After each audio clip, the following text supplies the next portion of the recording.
வானத்தின் மேலே இன்னொரு உலகம். இந்த பூமியை மனிதர்கள் கீழிருந்து மட்டும் பார்க்கிறார்கள்.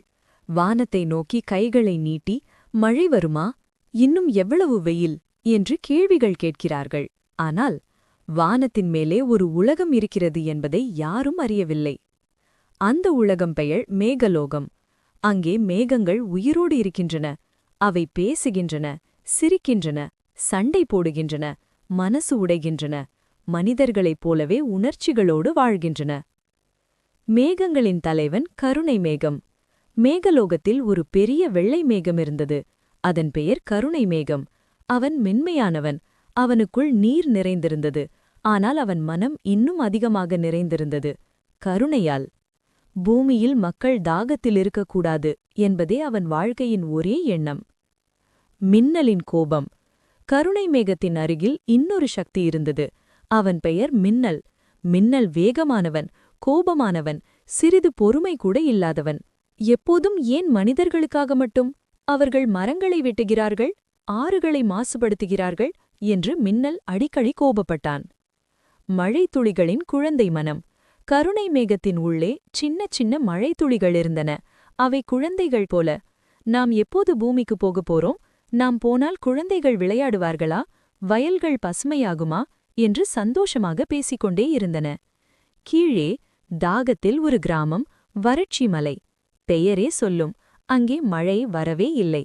விவசாயி மாரியப்பன் வயலை பார்த்து கொண்டு நின்றான்.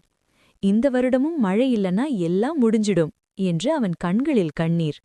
அவன் மகள் பூமிகா வானத்தை பார்த்து கேட்டாள், மேகங்களே, நீங்கள் பேசுவீங்களா, எங்களுக்கு கொஞ்சம் மழை தர முடியாதா? அந்த குரலை கேட்ட மேகம், அந்த வார்த்தைகள் வானத்தை தாண்டி மேகலோகத்தை அடைந்தன. கருணை மேகம் துடித்தான். யாரோ என்னை கூப்பிடுகிறார்கள் என்று அவன் சொன்னான். மின்னல் எதிர்ப்பு. மின்னல் சிரித்தான். மனிதர்கள் நம்மை அழைத்தால் போதும், அவர்கள் பூமியை அழிக்கும்போது நாம் என்ன செய்தோம்? கருணை மேகம் அமைதியாக சொன்னான், அனைவரும் ஒரே மாதிரி இல்லை. ஒரு குழந்தையின் தாகம் ஒரு உலகத்தின் சாபத்தை விட பெரியது. மேகலோக சபை. அனைத்து மேகங்களும் கூடின. கருமேகம், வெள்ளை மேகம், மழை மேகம், இடி, மின்னல். விவாதம் தொடங்கியது. கருமேகம், நான் மழை பெய்தால் வெள்ளம் வரும். வெள்ளை மேகம், நான் பெய்தால் பயிர்கள் வளருமா? மின்னல், மனிதர்கள் பாடம் கற்றுக்கொள்ள வேண்டும். மழைத்துளி, நாம் பெய்யலன்னா அந்த குழந்தை தண்ணீர் இல்லாம செத்தா அது நியாயமா? அந்த கேள்வி மேகலோகத்தை அமைதியாக்கியது. மின்னலுக்கு ஒரு பழைய நினைவு வந்தது. ஒரு காலத்தில் ஒரு சிறுவன் மின்னலால் பயப்படாமல் வானத்தை பார்த்து சிரித்தான். மின்னலண்ணா, நீ அழகா இருக்க என்று சொன்னான். அந்த சிறுவனே இப்போது வறட்சி மலையில் தண்ணீர் இல்லாமல் போராடும் மாரியப்பன். முடிவு. கருணை மேகம் மெதுவாக சொன்னான், இந்த மழை மனிதர்களுக்கான பரிசல்ல, நம் மனசுக்கான அமைதி. மழை துளிகள் குதித்தன. நாம் போகலாமா, இப்போதே போகலாமா? மின்னல் மெதுவாக சொன்னான், போகலாம், ஆனா கோபத்தோடு இல்ல, கருணையோடு. மழை. வானம் கருத்தது, இடி முழங்கியது, மின்னல் ஒளிர்ந்தது. ஆனால் அந்த மழை அழிக்கவில்லை. அது நிலத்தை நனைத்தது, விதைகளை உயிர்ப்பித்தது, குழந்தைகளை சிரிக்க வைத்தது. பூமிகா மழையில் நின்று கத்தினாள், அப்பா, மேகங்கள் நம்ம குரலை கேட்டுட்டாங்க. மேகலோகத்தில் அமைதி. மேகங்கள் சிரித்தன.